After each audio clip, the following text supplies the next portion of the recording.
Hello. आज हमारा नया टॉपिक है जीन पियाजे थ्योरी।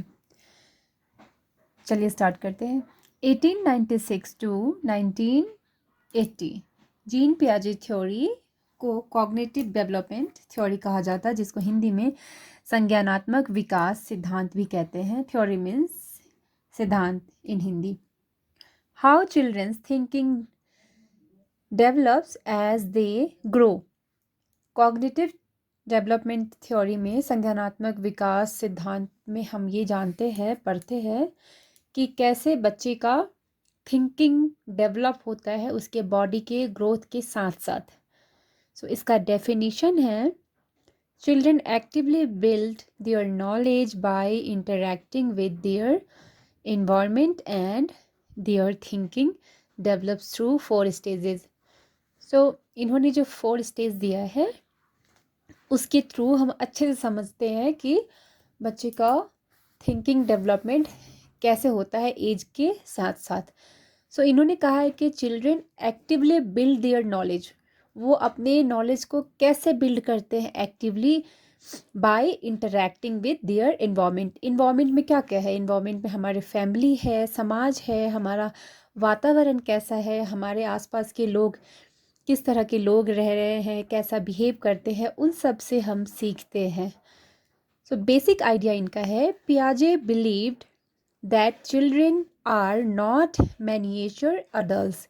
मैनिएचर अडल्ट मीन्स छोटा वयस्क। इन्होंने कहा है कि चिल्ड्रन मैनिएचर अडल्ट नहीं है। Their way of thinking changes with age. Age के साथ साथ इनका सोचने का तरीका बदलता है। कॉन्सेप्ट्स देखते हैं। नंबर 1 में स्कीमा। स्कीमा को मेंटल फ्रेमवर्क कहा जाता है। ये रहा इसका definition. A schema is a mental framework और pattern that helps us understand the world. ये इस एक मेंटल फ्रेमवर्क है, मेंटल स्ट्रक्चर है, जिसके थ्रू हम वर्ल्ड में जो कुछ भी घटता है उसको समझ पाते हैं, किसी भी पैटर्न को समझ पाते हैं। किसके थ्रू? स्कीमा के थ्रू। इसको एग्जाम्पल से समझते हैं। A 2 years old thinks every four-legged animal is a dog। Means 2 साल का बच्चा ये सोचता है कि जितनी भी 4 पैर वाले जानवर है वो सब डॉग है। ये उसका स्कीमा बन गया जब उसने फर्स्ट टाइम डॉग को देखा। ये स्कीमा के अंडर में आता है। ये एक मेंटल फ्रेमवर्क उसका रेडी है, बन चुका है कि जितने भी 4 पैर वाले एनिमल्स होंगे वो डॉग ही होंगे। नेक्स्ट देखते हैं एसिमिलेशन। ये है एसिमिलेशन। एसिमिलेशन क्या है? Adding new information to an existing schema. Existing schema क्या हो गया? जो बच्चे ने बनाया था कि जितने भी 4 पैर वाले एनिमल्स दिखेंगे वो सब डॉग ही है। इसमें एडिंग न्यू इन्फॉर्मेशन एग्जाम्पल के थ्रू समझते हैं। The child sees a cow and calls it dog. उसने फर्स्ट टाइम काऊ को देखा और उसके दिमाग में फर्स्ट स्कीमा उसने क्या बना रखा था कि डॉग के पास 4 पैर है और जितने 4 पैर वाले एनिमल्स होंगे वो सब डॉग ही होंगे। लेकिन काऊ को देखा, उसको डिफरेंट लगा काऊ को देखकर। तो जो उसका स्कीमा में जो फ्रेमवर्क जो एग्जिस्ट कर रहा था उससे उसने कंपेयर किया, कंपेयर करके उसको ऐड किया। और the child sees a cow and calls it dog. तो उसने उस काउ को भी डॉग ही समझा। बट काउ डिफरेंट है देखने में, उसको भी समझ में आ रहा है। तो ये चेंज किसके थ्रू होता है? चेंज होता है एकोमोडेशन के थ्रू। एकोमोडेशन का डेफिनेशन है, changing the schema when new information does not fit. इसमें एसिमिलेशन में उसने ऐड किया न्यू इन्फॉर्मेशन को, और चेंज किसके थ्रू करता है? एकोमोडेशन के through. Changing the schema when new information does not fit. जब उसने देखा कि ये काउ डिफरेंट है डॉग से, 4 पैर उसके पास भी है, 4 पैर इसके पास भी है, तो उसने चेंज किया क्योंकि वो फिट नहीं हो रहा था। एग्जाम्पल के थ्रू समझते हैं। पेरेंट्स और any knowledgeable person explain that a cow is different from a dog. अब जिसको पता है, जो बड़े हैं बच्चे से, उनको समझ में आ रहा है, वो बच्चे को बताएंगे कि ये डिफरेंट है, ये काऊ है, ये डॉग है, काऊ का अलग फीचर है, उसका वॉइस अलग है, जो कुछ भी है उसके बारे में पेरेंट्स बताएंगे या फिर कोई भी आदमी हो सकता है। तो उसके थ्रू बच्चा क्या करता है, चेंज करता है, उसमें नया इन्फॉर्मेशन को जोड़ लेता है। तो changing the schema when new information does not fit नहीं हुआ तो उसने चेंज कर लिया। तो चेंजिंग का बात आएगा तो एकोमोडेशन एंड एसिमिलेशन मीन्स वो एग्जिस्टिंग स्कीमा से कंपेयर कर रहा होता है, वो होता है एसिमिलेशन। और लास्ट है हमारा इक्विलिब्रेशन। इक्विलिब्रेशन में होता है the process of balancing assimilation and accommodation. Means हमारा एसिमिलेशन और एकोमोडेशन इन दोनों के बीच में बैलेंस का काम करता है।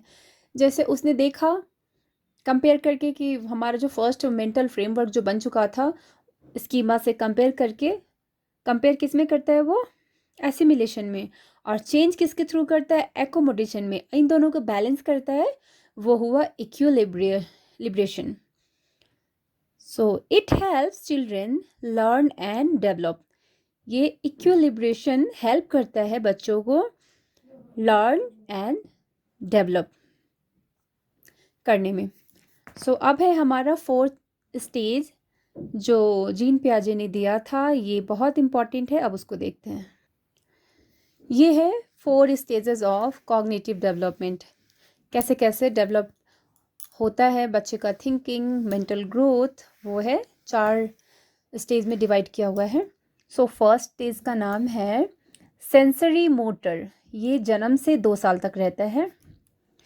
इसमें बच्चे क्या करते हैं, learns through seeing, touching, hearing, testing and movement. Means sensory, ये लर्निंग थ्रू सीइंग, देखना, हमारे आँख से हम देखते हैं, हमारा आँख, स्किन, कान, टंग, ये सारा हमारा सेंस ऑर्गन है। इसके थ्रू बच्चे सीखते हैं। कब से कब तक, जन्म से लेके 2 साल तक। इसमें क्या क्या डेवलपमेंट होता है, डेवलप्स ऑब्जेक्ट परमानेंस, गोल directed behaviour, begins imitation. Imitation means होता है नकल करना, देखकर सीखना। तो इसमें ऑब्जेक्ट परमानेंस होता है, ये बहुत बार क्वेश्चन पूछा गया है। ऑब्जेक्ट परमानेंस किस स्टेज में होता है, तो ये सेंसरी मोटर स्टेज में होता है। सो ऑब्जेक्ट परमानेंस है क्या, object permanence understanding that an object still exist even when it cannot be seen. So example, hide a toy under a blanket. A 5 months old may think it disappeared. A 10 months old searches for a toy. इसमें क्या है कि अगर 5 महीने के बच्चे के सामने आप टॉय लेके छुपा दीजिएगा तो उसको क्या लगता है कि ये गायब हो गया, ये है ही नहीं, एग्जिस्ट ही नहीं कर रहा है। लेकिन वही 10 महीने के बच्चे से टॉय लेके अगर आप छुपा देते हैं तो वो खोजता है, उसको पता है कि ये अभी भी एग्जिस्ट कर रहा है। यही होता है ऑब्जेक्ट परमानेंस, और ये लेटर सेंसरी मोटर स्टेज का पार्ट है, क्योंकि ये 10 महीने का बात किया गया है यहाँ पे, और 5 मंथ्स में ये डेवलप नहीं हुआ होता है। उसको बच्चे को लगता है क्या, सामने से हट गया मतलब है नहीं। और लेटर सेंसरी मोटर में क्या होता है कि बच्चे को लगता है नहीं ये एग्जिस्ट कर रहा है, भले ही ये आँख के सामने है या नहीं है। ऑब्जेक्ट परमानेंस और सेंसरी मोटर में होता है, और बच्चे इस स्टेज में सेंसेस के थ्रू सीखते हैं, लर्न करते हैं कुछ भी। सो ये फर्स्ट स्टेज था। और सेकंड स्टेज है प्री ऑपरेशनल स्टेज, जो 2 साल से लेकर 7 साल तक रहता है। रैपिड लैंग्वेज डेवलपमेंट, यस, इसमें लैंग्वेज डेवलपमेंट होता है, बच्चे सीखते हैं बात करना, सुन कर, जैसे भी इन्वायरमेंट में रहते हैं जो भी लैंग्वेज बोला जाता है वो वही लैंग्वेज सीखते हैं, कॉपी करते हैं। यूजेस सिम्बल्स एंड इमेजिनेशन, वो सिम्बल्स का यूज़ करते हैं। जैसे बच्चे को, अब बच्चा 2 साल का हो गया या 2 साल से ज़्यादा का हो रहा है तो आप उसको पिक्चर दिखा के सिखाते हैं ये होता है सिंबल्स, बच्चा इमेजिन करता है। आप बोलिएगा ए फॉर क्या होता है, तो एप्पल का पिक्चर दिखाएगा, वो इमेजिन करेगा, या फ्रूट दिखाइएगा। सो ये इसमें होता है। ईगोसेंट्रिज्म, इसमें क्या होता है, does not see others point of view. इसमें where is that, does not see others point of view. इसमें बच्चे दूसरे के पॉइंट ऑफ व्यू से नहीं देख पाते हैं इस स्टेज में। कौन सा स्टेज है, प्री ऑपरेशनल स्टेज। बच्चे को उन्हें जो लगता है वो वही सोचेंगे, वही करेंगे, उनको कोई फर्क नहीं पड़ता है कि आप उसको लॉजिक समझाने का कोशिश कर रहे हैं कि ये सही है, ये गलत है। बच्चे को इस स्टेज में लॉजिक समझ में आता ही नहीं है, इसीलिए इसको ईगोसेंट्रिज्म कहा गया है, because they don't see others point of view. And next है सेंट्रेशन। सेंट्रेशन मीन्स होता है focuses on only one feature. बच्चा एक ही चीज पे फोकस करता है। तो इसमें जैसे मेरे पास यहाँ पे चाय है, इस चाय को मैंने दूसरे बड़े ग्लास में डाल दिया, तो बच्चे को क्या लगेगा, उसको लगेगा क्या अब वो कम हो गया है, क्योंकि वो बड़ा था उसमें कम दिख रहा है। तो बच्चा इसमें समझ ही नहीं पाता है, उसको लगता है कि इसमें है तो ज़्यादा है, बड़े वाले में डाल दिया तो कम हो गया। इसमें क्योंकि इसमें इस स्टेज में बच्चे का लॉजिक, दूसरे के नज़रिए से देखना, इन्वायरमेंट को समझना, ये डेवलप नहीं हुआ होता है। ओके, नेक्स्ट है एनिमिज्म। एनिमिज्म में क्या होता है, थिंग्स, बच्चे क्या सोचते हैं, बच्चे सोचते हैं where is that, think non living things are alive. Means बच्चे को लगता है कि जो भी नॉन लिविंग चीज़ है वो जिंदा है, जैसे वो एक्ट कर रहे हैं वैसे नॉन लिविंग थिंग भी एक्ट कर रहा है। सो एक्सक्यूज मी, जैसे बच्चे खेलते समय, इस स्टेज में जब बच्चे हैं खेलते समय उसको कुर्सी से चोट लग गया, तो वो जाके बोलेगा कुर्सी को पीटो, और आप जैसे ही कुर्सी को जाके मारिएगा उसको लगेगा कि हाँ उसने गलती किया, उसका पिटाई लगा है। ऐसा ऐसा क्यों लगता है बच्चे को, क्योंकि वो लगता है कि ये भी अलाइव है, non living thing are alive. इसको बोला जाता है animism.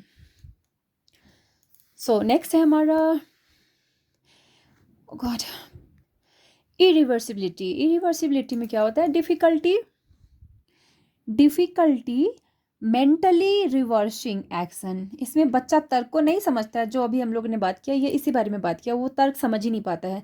This stage is also called toy play. Yes, खेल का स्टेज, टॉय प्ले, खेलने का एज, इसी को बोला जाता है प्री ऑपरेशनल स्टेज को। सो इसमें बहुत सारे ऐसा क्वेश्चन है जो बन सकता है, जैसे ईगोसेंट्रिज्म किस स्टेज में होता है, सेंट्रेशन किस स्टेज में होता है, एनिमिज्म किस में होता है, ये टॉय एज किसको बोलते हैं, ये सब प्री ऑपरेशनल स्टेज में होता है। नेक्स्ट है कंक्रीट ऑपरेशनल स्टेज। इसमें क्या होता है, ये 7 से 11 या 12 साल तक का स्टेज है ये।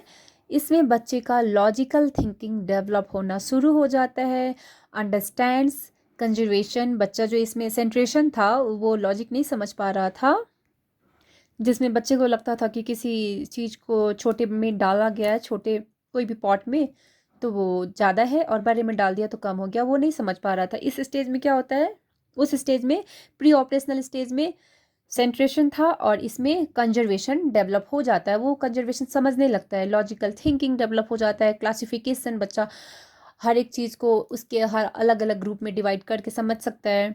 Reversibility means understanding that actions can be reversed, mentally reversed. जैसे 4+3 7 होता है, और इसमें अगर इस स्टेज में बच्चे से पूछा जाए 3+4 कितना होता है, 7 ही होता है, वो ये समझ पाते हैं, इस रिवर्स को समझ पाते हैं। लेकिन प्री ऑपरेशन में बच्चे नहीं समझ पाते हैं, उनको 4+3 सिखाइएगा तो उसको पता है कि 4+3 7 होता है, लेकिन फिर उसी को घुमा के पूछिएगा तो वो नहीं समझ पाते हैं।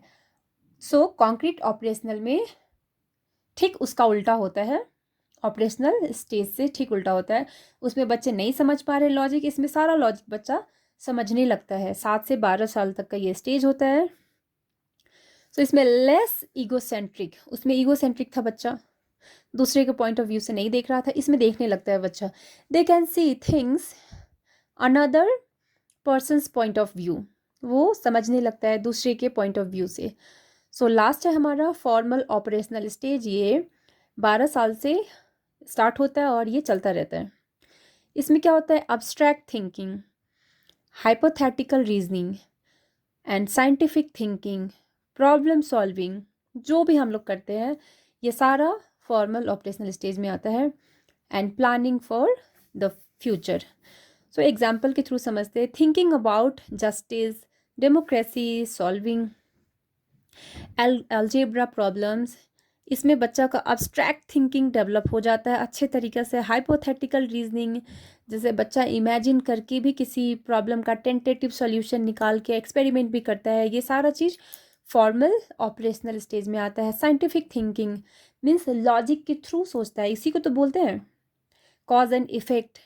प्रॉब्लम सॉल्विंग, प्लानिंग करने लगते हैं हम फ्यूचर का, या किसी भी काम को प्लानिंग के थ्रू उसको एग्जीक्यूट करते हैं, ये सारा फॉर्मल स्टेज में आता है।